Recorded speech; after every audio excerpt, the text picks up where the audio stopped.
c'est marrant, j'ai une petite souris. Une petite souris. Qu'a-t-elle à dire? Une petite souris pour observer. Je vois une petite souris qui est dans un terrier au pied d'un arbre. Alors, c'est peut-être pas une souris, c'est peut-être un petit loir ou je sais pas, hein, mais ah non, c'est une petite souris. Ah, bon, d'accord. Oui, donc qui est dans son terrier. Alors, ça me parle d'hiver qui arrive.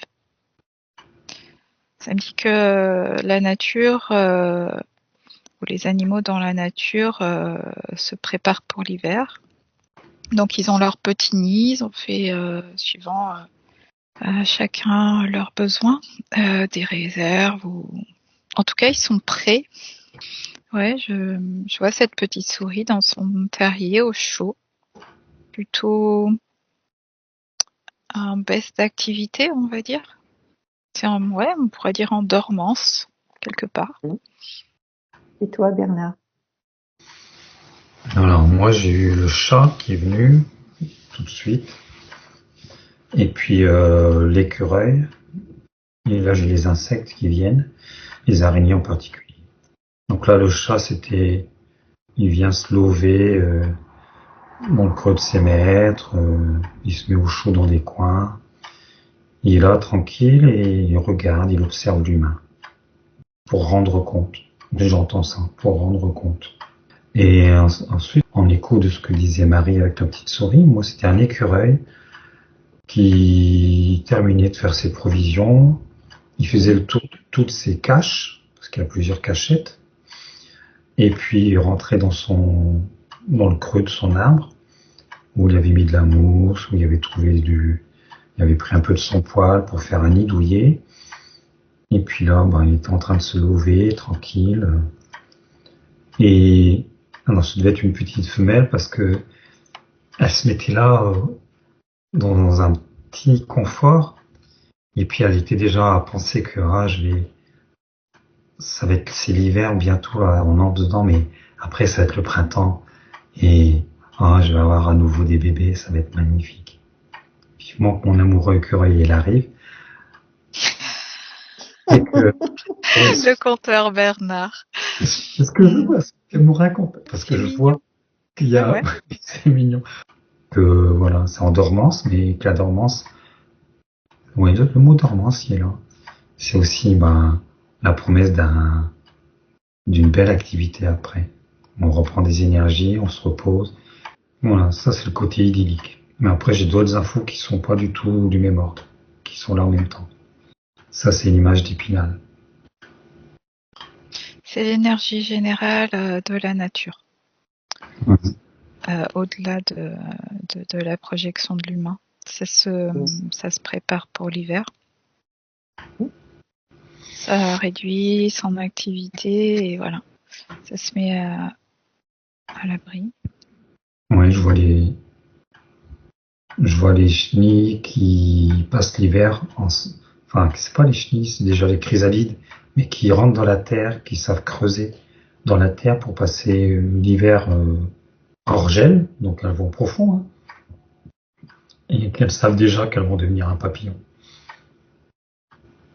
Mais c'est ça en fait, hein, le mouvement, c'est de venir à l'intérieur, soit en terre ou en quelque chose en tout cas, en soi. Là, tu dis en soi, et je vois les chenilles qui forment leur cocon de soie. Et elles sont en soi, à l'intérieur d'un cocon de soie. C'est ça. C'est le mouvement en fait naturel et c'est assez puissant, mais ça s'impose pas. Mais c'est là comme une énergie de fond en fait. Hein. Oui. Et c'est vrai que l'humain il résiste, il est en résistance par rapport à ça. Il y a physiologiquement ça se fait. Il y a des modifications qui pourraient être perceptibles pour celui qui se ressent. Et en même temps, il y a, en fait, pour le coup, t'es obligé de mettre une force opposée pour, voilà, sortir de chez toi quand il fait pas beau. Ça veut pas dire qu'on peut pas le faire, mais voilà, il y a pas de changement de rythme visible dans les activités humaines, et pour cause, hein, parce que c'est pas naturel. Mais physiologiquement, ça se joue quand même. Et là, il y a comme, comment on pourrait dire, pas une friction, comme des conflits intérieurs qui se créent en fait et qui fatiguent. C'est ce qui amène les fatigues. Et c'est pas tant le fait de ne pas avoir de soleil, tu vois, comme on dit à la sortie de l'hiver. C'est plutôt les conflits intérieurs que ça crée en fait, qui fatiguent. Moi, j'aimerais bien, Marie, Bernard, vous prenez un animal et vous lui demandez ce qu'il en pense des énergies actuelles par rapport à eux. Des énergies actuelles? Oui, ce qu'il ressent. Ben, au niveau des animaux, Est-ce qu'ils sont impactés? ah oui, ça me dit oui et non. Oui, dans le sens où ils subissent, enfin, c'est pas le mot. Ils perçoivent et ils s'adaptent à ces énergies-là qui sont présentes.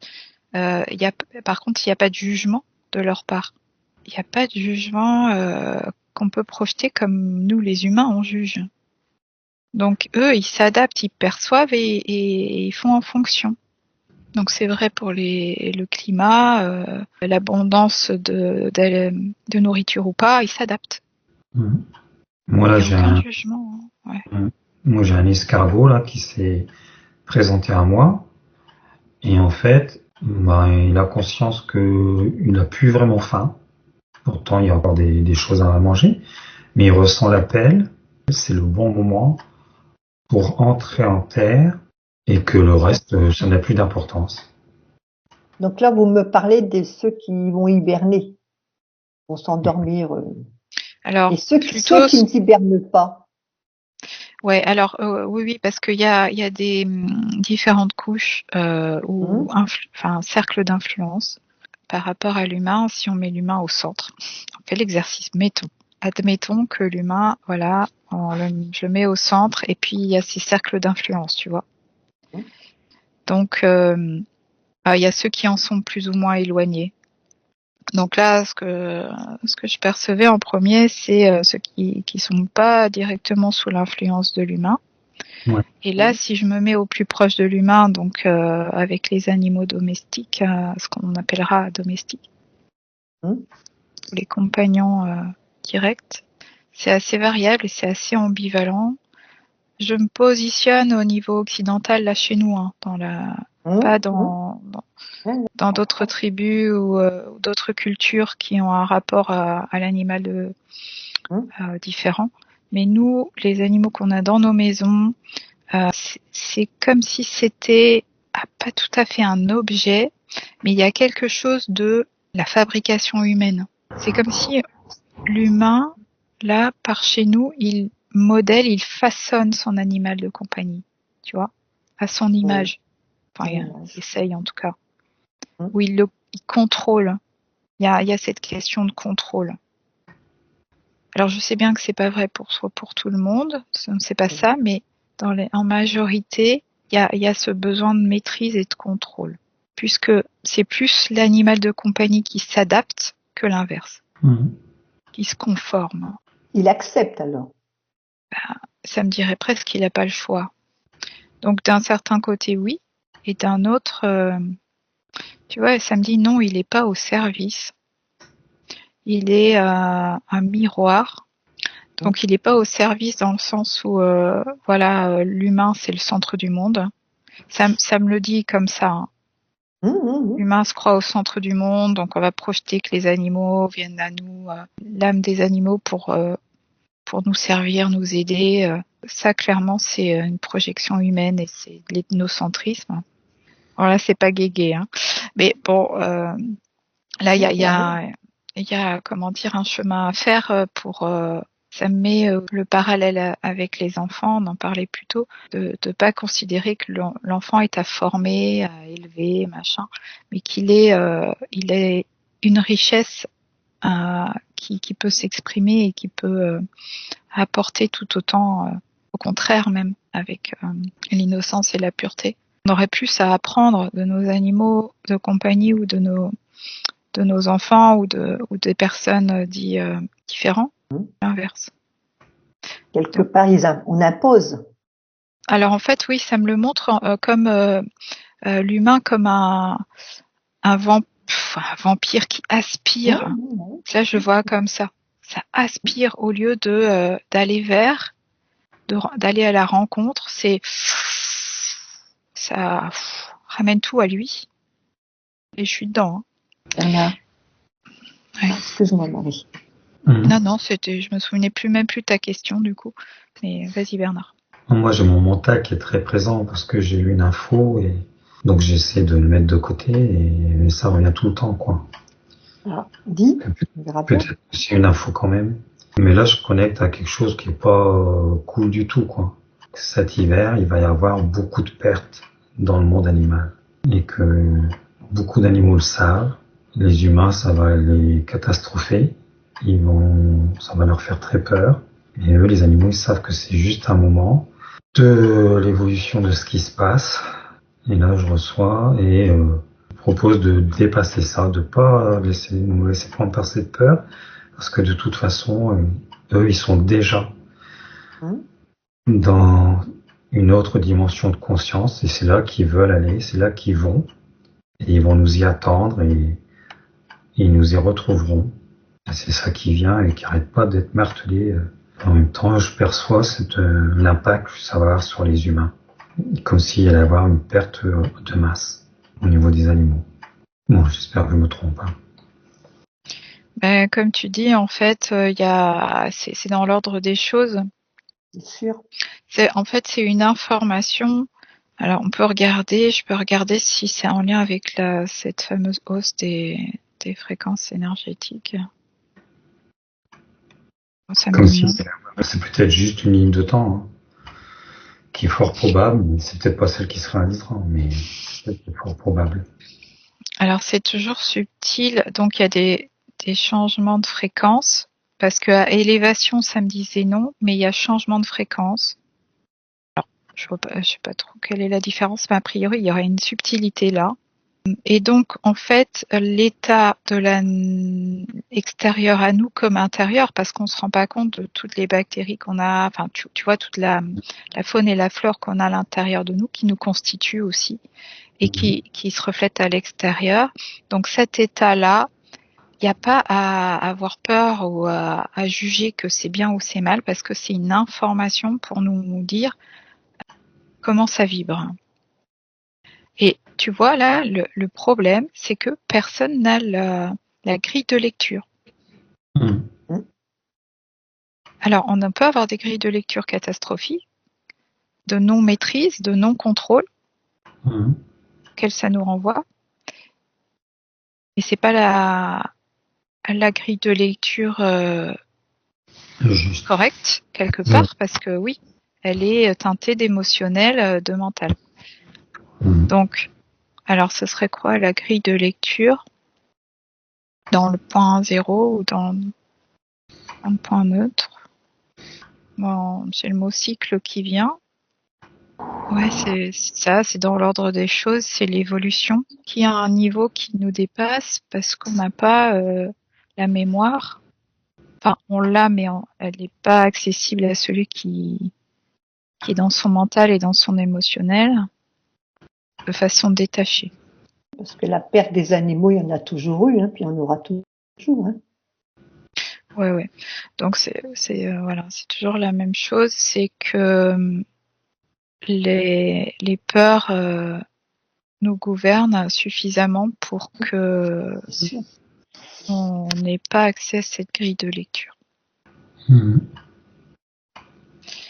Et ça me dit, alors, la grille de lecture, ok, mais en fait, c'est même pas ça, c'est l'accès à ce mouvement de vie dans lequel on est et qui nous porte et qui est juste.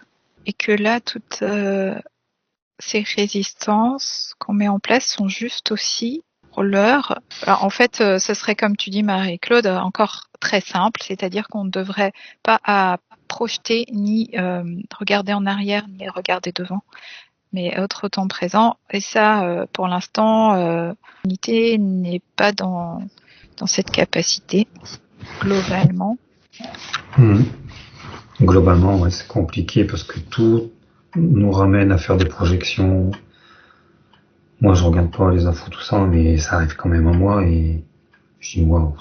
Sur un plan d'observation plus haut, il y a cette échelle qui se présente de des pôles positifs ou négatifs, hein, que l'expérimentation de tout ce qui est possible entre ces deux pôles simultanément, hein, ça peut être simultanément mais avec des effets de masse, tu vois, à différents niveaux. C'est en fractal aussi en fait, hein. Mhm. Et en fait, on est sur la toute expérimentation. Et la grille de lecture, elle est là. C'est à quel niveau d'expérimentation on est. À un niveau personnel, intrapersonnel, extérieur, macro. Mhm. On pourrait, si on en avait la capacité de compréhension, se positionner sur ce curseur à chaque fois en fait, à différents niveaux, dire voilà, juste là le curseur il est là pour l'humanité générale. Ça a du sens et ça a pas de sens en même temps. Ça a du sens si on s'y attache pas, si c'est juste voilà un bilan d'étape, et ça a pas de sens si on y projette un jugement de bien, de mal ou de morale là-dessus en fait, ça a pas de sens. Mhm. Pour moi, C'est c'est encore laisser une faire fois, les choses. ouais. Bah oui, dans l'absolu, oui, parce qu'on n'a aucune main réellement Bah non. sur tout ça. Parce que, ouais. On croit être destructeur, on croit Mais être non. créateur, on est tout en même temps. Et il Tout, exactement. n'y a pas de morale à mettre. Alors ça me parle de tendance, et je vois que ça tire de tous les côtés. C'est comme, donc il y a un centre, comme tu vois, une pelote d'élastique, et puis ça tire dans tous les sens, tout s'expérimente. Toutes les tendances s'expérimentent. Et ça me dit tendance parce que ça a justement vocation à revenir retrouver le chemin du centre. Ça me dit que c'est différent des lignes de temps. Ça n'a rien à voir, c'est du multidimensionnel. Mhm. Moi, là, j'ai l'image d'un taureau qui s'est fait attraper au lasso par plein de cow-boys. Et à chaque cow-boy, il essaie de tirer le taureau vers lui, mais il y a des cordes partout. Ça... Et puis le taureau, lui, il bouge pas, il se laisse pas faire, et puis il fait comme s'il sentait même pas les cordes, et il continue d'avancer tranquillement. Comme si ça voulait dire, les humains, ils essaient de s'approprier pour tirer l'animal d'une certaine façon en fonction de ce que lui voudrait en faire. Et lui, autre chose, lui voudrait faire autre chose, lui autre chose. Et que l'animal, vous faites ce que vous voulez, mais moi, je suis mon bonhomme de chemin. Ah oui. Et ça parle, dans les deux cas, ça parle des tensions que ça crée. Que ce soit de tirer sur l'élastique ou sur la corde. Ça parle de tensions, donc on retrouve à l'intérieur, chacun pourrait observer ses tensions intérieures sur tel ou tel sujet, ouais. Ah ouais, c'est intéressant du coup. Ça parle de ça. Et là, moi, j'ai comme info, en fait, il y a toutes ces tensions qui sont posées sur l'animal et qui font que de toute façon, ces tensions, elles s'opposent les unes aux autres, et donc la résultante, elle est nulle. Et donc l'animal, lui, il poursuit ce qu'il a à faire, sauf qu'au lieu que ça se fasse dans la douceur pour lui, ça se fait dans une forme de douleur parce qu'il est tiraillé partout et que il va quand même suivre son chemin. Mais au lieu que ça se fasse dans la douceur et dans ce qui est, il est obligé d'avoir une volonté, je sais pas comment dire ça. Ça va s'exprimer de toute façon, mais pas dans la tranquillité, pas dans la souplesse, parce que justement il y a des tensions de tous les côtés. Mais ça va se faire quand même. Oui, Ouais, mais lui, les tensions, il les ressent pas. Lui, il est déjà loin. Quoi qu'il arrive à son corps, lui, il est déjà loin. Moi, c'est ce que ça me dit. Ouais, ok. Pour eux, il n'y a pas de, voilà, ils savent. Ils cherchent pas à comprendre, ils s'en vont. Oui, C'est entre les hommes qu'il y a oui, de la discorde. C'est entre eux qu'il y a de la tension. oui. C'est ce qu'elle disait Marie. Tant que les gens ils n'auront pas compris que ça ne sert à rien, que de toute façon, c'est ça, c'est ce qu'on vit à l'heure actuelle. Hein. Et d'un côté, l'autre, il se tire en face, quoi. Il se détruit intérieurement, de toute façon. Ouais, là c'était une symbolique plutôt pour Bernard, si j'ai bien suivi, de l'homme Mais oui, qui est tiraillé. Et ça m'amène au système nerveux central physiologique et qui est excité en fait, agité avec le stress et les tensions intérieures. Et ça ça serait en fait une boussole pour savoir où est ton curseur en fait dans l'analyse ou l'observation de ton état intérieur. Samedi, on pourrait identifier ton état de stress intérieur. Et ça serait plus intéressant que de faire des analyses sanguines. Enfin, en tout cas, les analyses pourraient être dans le but d'établir dans quel état est ton système, notamment ton système nerveux interne, oui, oui. central. Tu sais, ça met un graphique là où tu as différents, comment on appelle ça? Les diagrammes, Un diagramme en fleurs là, tu vois, oui, avec avec différents les... domaines, différents Ouais, c'est niveaux ça. Ouais, d'étoiles, et puis on relie tout ça pour faire comme une c'est fleur. ça. Et ça te permettrait de voir où sont les déséquilibres. Il y a un truc avec le système nerveux central. Ça se montre souvent à moi en session, et tu vois là, comme s'il y avait une connexion particulière à faire. Si c'est un petit peu le centre névralgique, tu vois, comme la cabine d'un avion ou d'un vaisseau où tu as toutes les manettes accessibles là. Le poste de pilotage, voilà, c'est ça. Et là, je suis au niveau des cervicales, à la jonction entre la colonne et la tête. En tout cas, si je me concentre sur moi, alors est-ce que c'est valable pour moi ou est-ce que c'est plus général? Ouais, c'est comme s'il y avait des clés là aussi. Alors, ça me dit qu'il y a des volontés de contrôle à ce niveau-là, que le contrôle de l'humain s'active à ce niveau-là. Ah oui, la première cervicale, elle s'appelle l'Atlas. Et Atlas, c'est ce géant qui supporte le Ah, monde. le monde sur ses épaules, ouais. Sur les épaules sur son dos. Et juste au-dessus, tu as le cervelet qui est le centre de l'équilibre. Donc évidemment que là, Et là, alors je sais pas comment. Alors si je sais comment. Donc là, il y a possibilité que des nanoparticules ou des ondes viennent agir. Il y a comme une espèce de concentration à ce niveau-là. parce qu'il y a les microcristaux. Moi, je vois plein de microcristaux et Ouais, qu'ils peuvent être activés par des nanoparticules ou par des ondes. ouais. Je vois Et ça. là, il y a un poste de contrôle, hein, ça me dit. Hein. Donc, soit c'est quelque chose ou quelqu'un à l'extérieur de toi qui contrôle, soit c'est toi, mais là, il y a un point névralgique. Hein. Et ce serait bien de se concentrer là-dessus pour libérer.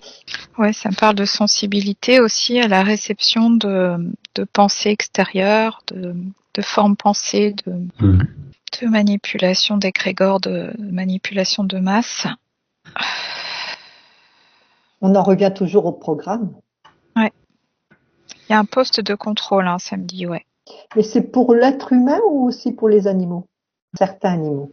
Moi, ça me Ouais, dit ça me dit les deux. Oui, pardon. tous les Mais pour les mammifères. animaux d'élevage. Mm. Pour les mammifères, tu dis? Oui, moi j'ai ça. C'est valable pour tous les mammifères, mais il n'y a pas que ça. Ouais. Et ça me parle plus pour l'élevage, dans les cercles plus proches de l'humain, en fait. Les élevages intensifs? Alors oui, mais pas que. Ça me parle de génétique. Donc à partir du moment où il y a du tri génétique, Oui, je comprends. il y a du contrôle. En fait, c'est là où il y a du contrôle. Oui, donc il y en a beaucoup partout, alors même sur les chiens, hein, parce qu'il y a des chiens qu'on a. Ah oui, tous les cercles proches de l'humain, en fait. Ah oui. Dès qu'il y a du contrôle génétique. Et pas forcément en laboratoire. Hein. Non, C'est-à-dire, ça me bah dit non. contrôle génétique, choix de tel ou tel critère pour une espèce. Alors Et on peut ça se aller fait pas aussi forcément consciemment en plus par l'humain. C'est ça qui est incroyable. bah oui. Et alors on peut aller encore plus loin, hein, ceux qui font des greffes sur les arbres fruitiers. Ouais, C'est dès qu'il y a du génétique aussi. contrôle. Mais oui, mais c'est ça, en fait, c'est une projection. On y revient à chaque fois.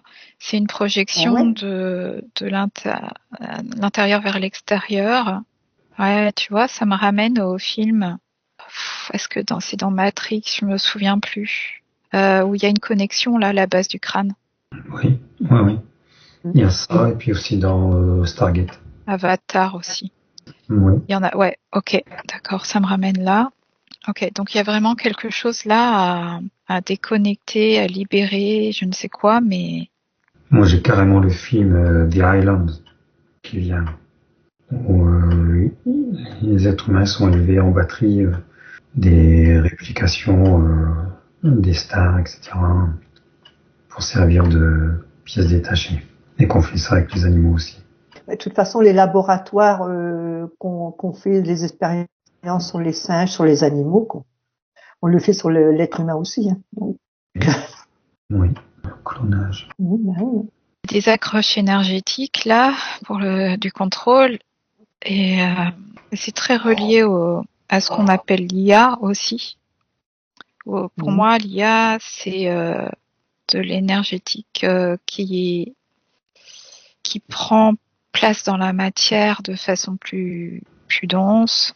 Mais c'est comme si, tu vois, plus c'était dense, plus c'est présent et plus c'est visible, et plus il y a d'opportunités de s'en défaire.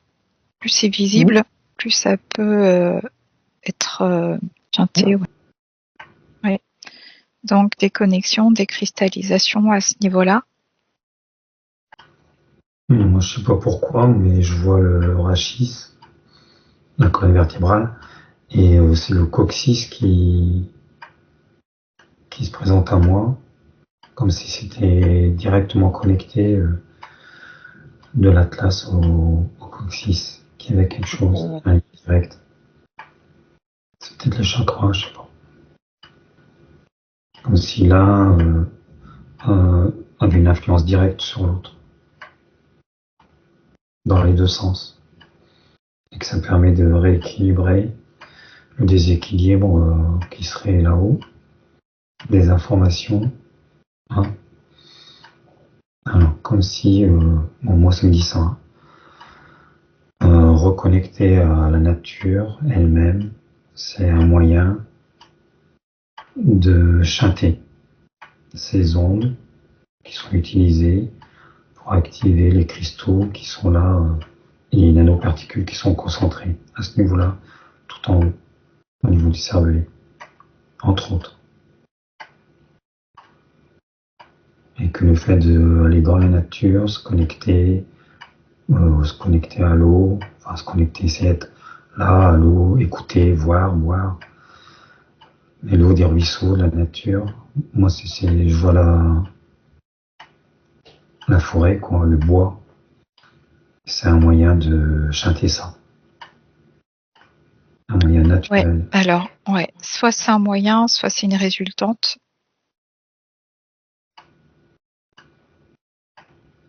Dans les deux cas, ça revient au même. C'est-à-dire que si tu es connecté par là, tu projettes dans ta vie en fait une déconnexion de la nature. Mmh. Donc, si tu reviens à la nature, c'est que tu te déconnectes ou tu t'es déconnecté de tous ces systèmes Artificiel. d'emprise. Ouais, Mmh. artificiels, c'est ça. Donc, dans tous les cas, ça revient au même, ça signifie que tu n'es pas connecté, ou moins en tout cas. Mmh. Moi, j'arrête pas d'entendre la moelle épinière. Oui, ben c'est le lien physiologique entre ce qui est en haut et ce qui est en bas. C'est ce qui transmet, Mhm. ce qui diffuse. Mais il y a un point névralgique à la base du crâne. Le liquide céphalorachidien, hein, qui va jusque dans le cerveau et qui lui fait la réunion de tout ça justement. Ouais.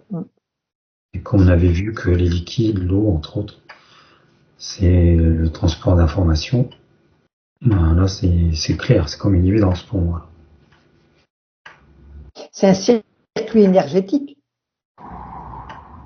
Oui. C'est le support d'un circuit énergétique.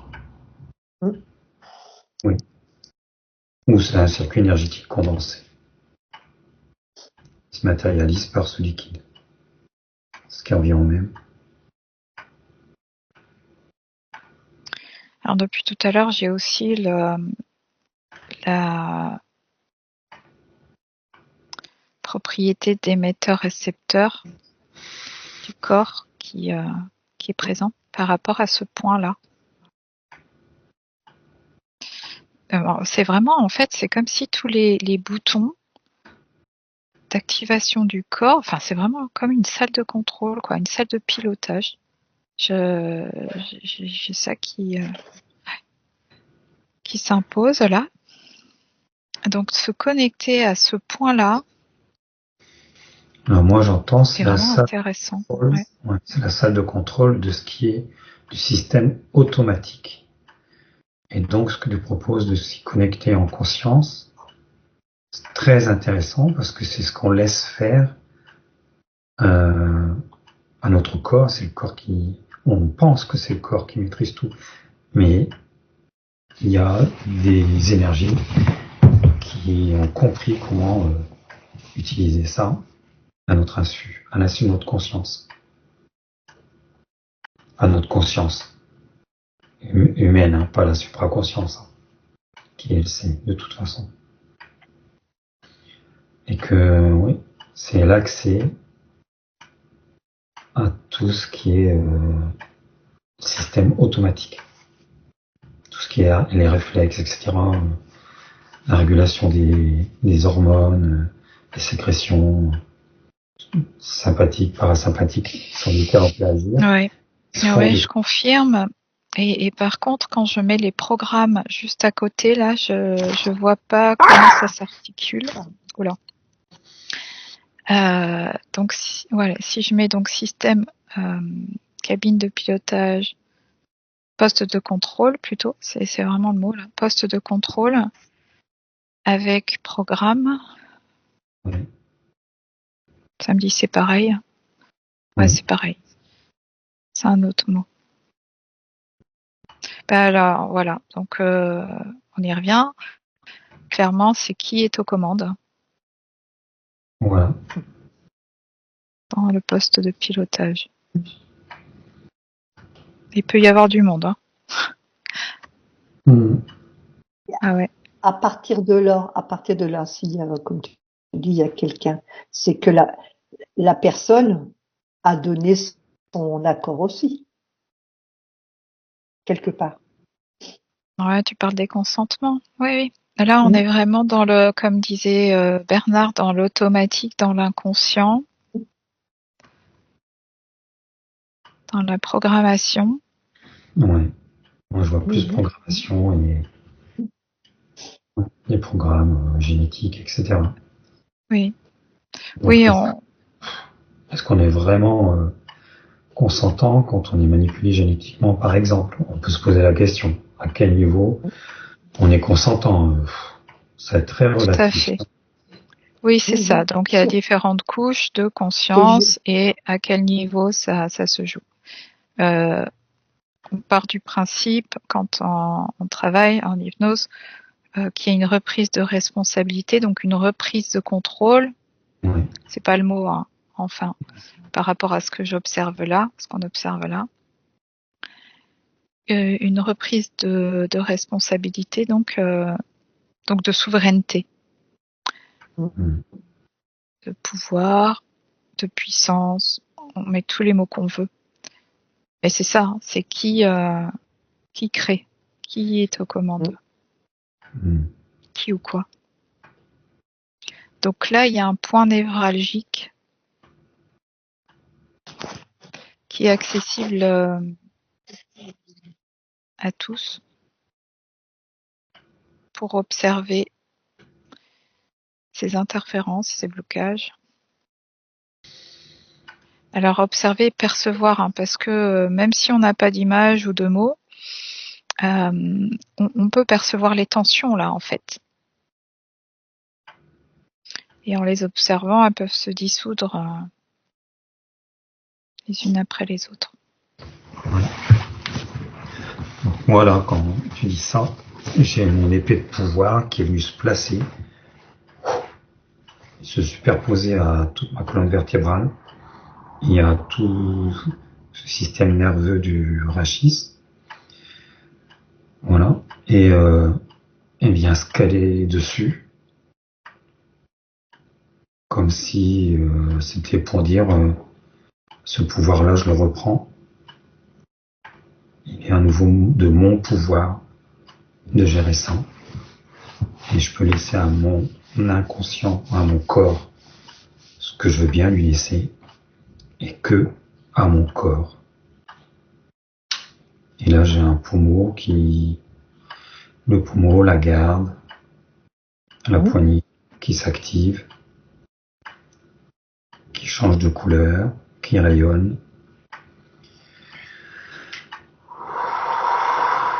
Bon, il y a une transformation, une transmutation qui s'opère. Mais c'est un processus qui se met en place. Ça va pas se faire instantanément. C'est un processus qui se met en place pour moi. Donc, ça peut être une image qu'on peut utiliser pour le faire. À chacun de trouver son image. Ça peut être autre chose, une boule de lumière rayonnante. À chacun de trouver. Mais moi, c'est ça qui vient se mettre en place. Et je reprends mon pouvoir. Pleinement. Et ça me dit, et je garde les informations pour comprendre quand il y a des tentatives de prise de pouvoir. Ouais, en effet, c'est un centre très sensible. Ouais. Oui. Là, j'avais une épée, donc mon épée très rigide, parce qu'elle veut imposer sa loi. Mais c'est moi, c'est moi. Hein. C'est une projection de moi. C'est une de mes énergies. Et là, elle épouse la colonne vertébrale, et cette épée, elle peut à nouveau redevenir souple et épouser tout mon corps et toute la fluidité qui est nécessaire à la vie. La vie, c'est pas quelque chose de rigide, mais c'est en place. Voilà, pour moi, c'est en place, et c'est cette épée de pouvoir, elle devient une épée de lumière. Et elles se font dans ma moelle épinière. Elles font plus que un. Comme lorsqu'on jette du métal dans un creuset de haut fourneau. Alors en fait, ça me parle donc de tension, mais aussi de relâchement excessif. Parce que suivant les personnes, ça va être soit des contractions, des perceptions de contraction à ce niveau-là, tu vois, comme un centre, ouais. Soit de trop relâchement. Trop de relâchement. En fait, tous les extrêmes sont possibles. Enfin, tous les extrêmes. Je veux dire, pour certaines personnes, c'est soit trop de contrôle, soit pas assez. Ouais, voilà. Tu vois, enfin, on pourrait le qualifier comme ça. Ouais. Donc, c'est la même idée, mais qui s'exerce différemment en ce point-là. On peut observer aussi qu'il n'y a aucune tonicité ou trop de tonicité. Hypertonicité ou hypotonicité. Non, hypertension, hypotension. Voilà, dans l'idée, quoi. Oui, oui. Donc, il y a équilibré. Et là, je reçois les personnes, si on le passe, on diffuse, les personnes qui voudraient le faire peuvent demander à le faire en même temps que ce qui est en train de se faire. On est en train de montrer J'ai la même info. Ouais. Une voie J'ai possible. la même info que ça se fait au-delà de nous aussi. Ouais. C'est comme un soin et les personnes qui le demandent peuvent le faire pour eux-mêmes. À leur manière, juste en suivant ce qu'on est en train de dire. C'est ça. En se positionnant dans cet espace-là et ensuite chacun observe comment ça se présente pour lui. Voilà, exactement. Et que ça se fait avec facilité et aisance. Je pense qu'il faut laisser assouplir le corps. Pour ceux qui sont en tension interne, oui. Ça serait plus mon cas. Et pour ceux qui ne sont pas du tout, c'est de retrouver ce juste équilibre entre tonicité et mouvement, souplesse, ouais, c'est ça. Donc comme tu dis, ouais, l'assouplissement dans les deux sens. Et ben moi, ça me demande d'aller aux toilettes. Ah, vas-y. Après, on peut faire plus tard si vous voulez ça, hein, si c'est pas. Voilà. Ben, vous voulez arrêter, on arrête. Hein. Il n'y a pas de problème. Et ben. Bon, du coup, je suis revenu. Je suis déconnecté quand même. Parce que là, je suis à moitié dedans. Je l'ai vu de toute façon. À moitié dedans, moitié dehors. Ouais. Là, c'est à traverser le travail sur soi qu'on se réveille après. Ouais. Ah bah là, moi, j'ai fait quelque chose sur moi, hein, c'est clair, là. Ça y est, revenu. Cette épée, là, qui est venue, elle était plus présente. Hein. Et moi, c'est marrant, je la voyais, moi. Alors, tu sais, moi, le pommeau, moi, c'est ma tête. Ouais. Après, là, les vertèbres, les trucs. Après, les épaules, bah, c'est la garde. Ce qu'on appelle la garde. Après, puis après, tout le long, la pointe jusqu'à mon coccyx. Oui. Voilà, c'est positionné comme ça. Ouais. Mais bien, ça bouge. Voilà. Ce qui était amusant, c'était qu'elles deviennent souples après, comme vivantes. C'est ça. Comme bah, si elle est remplie d'énergie. Une loi qui venait se poser, une loi, j'ai envie de dire universelle, et qui vient se placer là, et qui est accueillie par le corps, et que cette loi, elle épouse le corps pour ne pas être une loi rigide, mais une loi qui s'exprime librement, avec souplesse, dans la matière du corps, dans la vie, qui est mouvement. Voilà ce que ça me dit. Tu vois, je suis encore un peu dedans. Hein. Je vais revenir complètement là, parce que... Pour te dire qu'au moment que tu commences à en parler, je l'ai dessiné. Ah ben ça c'est génial. Ouais. Tu vois, parce que je me demande toujours, est-ce que c'est mon mental ou quoi. Ah, c'est super. Dessiné. Ah, c'est intéressant, ouais. On arrête là, Marie. Ouais. Elle n'a pas son casque. Je crois qu'elle met une casquette rouge. Vous voyez partir. Qu'est-ce que j'ai loupé? Rien, bah non, on a dit qu'on arrêtait là. Oui, il aurait pu les revenir. Okay. Non, je disais qu'au moment qu'il commençait à parler de l'épée, moi je l'ai dessinée, moi. Ah ouais. Oui, c'est incroyable. Ah, ouais. Bah ouais. C'est assez, ouais, c'est énorme. Donc moi je suis revenu, Marie. Moi j'arrête là. Ouais, on va arrêter là. On va arrêter là. Il est midi. Il va être midi à 15. Ouais, il était 12h12 là. On a 1h11 de vidéo. Ah ouais. Eh ben c'est le bon chiffre. Le bon nombre. Revenir. On va regarder ce qu'on peut. Ouais, c'est cool. C'est cool, c'est bien. Ça évacue. Ouais. Ouais. Voilà, intéressant, hein? Ben, quand on en arrivera là. Comment on Ouais, était non, on peut jamais prévoir. C'est non, hein. Ça s'est imposé comme ça, voilà. Ouais. Il y avait une raison. C'est ça qui est chouette.